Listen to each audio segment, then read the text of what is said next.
Je suis pas du tout rancunier avec Stéphane Plaza parce que mon premier contact avec Stéphane Plaza, ça a été de faire son émission alors que j'étais encore steward pour chercher un appartement.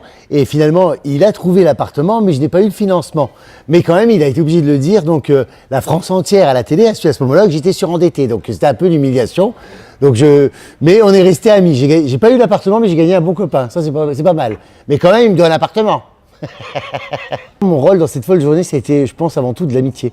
Je le sentais, c'était important pour lui. C'était sa première convention. C'est quelque chose qui lui tient à cœur. Tu vois, c'est de l'ordre de l'affect.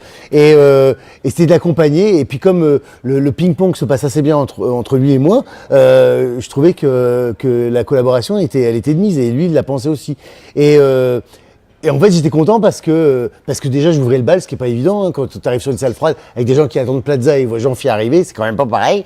Mais après, lui, j'ai trouvé qu'il avait donné beaucoup de lui parce que Stéphane Plaza ne se livre pas, il ne parle pas beaucoup de lui, il fait beaucoup de fanfaron pour ne pas avoir à parler de lui.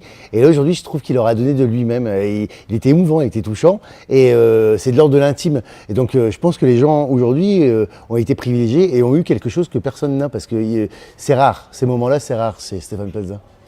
Pour moi, le métier d'agent immobilier, c'est avant tout, je pense, c'est du relationnel, c'est du suivi client, c'est de la personnalisation. On est dans une époque où il faut tout personnaliser. Les gens ont besoin de reconnaissance. Donc, ça peut pas être traité, surtout quand tu vois les prix des appartements, je veux dire la crise, machin. C'est quand même pas un achat qui est anodin, même si c'est ton premier achat et même si des agents immobiliers balayent d'un revers de la main. Moi, je sais, quand je cherchais un appartement, j'avais un budget de 250 000 €, c'est quand même pas rien. Bon, à Paris, d'accord, je suis d'accord.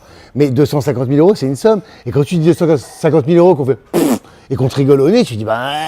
Donc je pense que c'est de individualiser les demandes et de prendre en compte les besoins des gens et d'écouter. Voilà, c'est d'écouter. Il a raison, Plaza, c'est d'écouter. L'agent immobilier, ça va être un lien, mais il y a un lien presque familial. Les gens, ils investissent une partie de leur vie. C'est pas, je vais pas acheter un paquet de pâtes, hein, c'est j'achète un appartement quand même. Stéphane Plaza, je le décrirais avant tout comme c'est le bon pote, c'est le bon copain, c'est le copain idéal. C'est le mec qui a toujours la banane, il est toujours jovial et il s'épanche rarement. Voilà. Alors nous, on ne demande pas mieux, moi je ne demanderais pas mieux, mais il ne parle pas beaucoup de lui, mais par contre il est toujours à l'écoute des autres et puis c'est un brin de bonne humeur, quoi. C'est vrai, il a toujours le smile. Hein.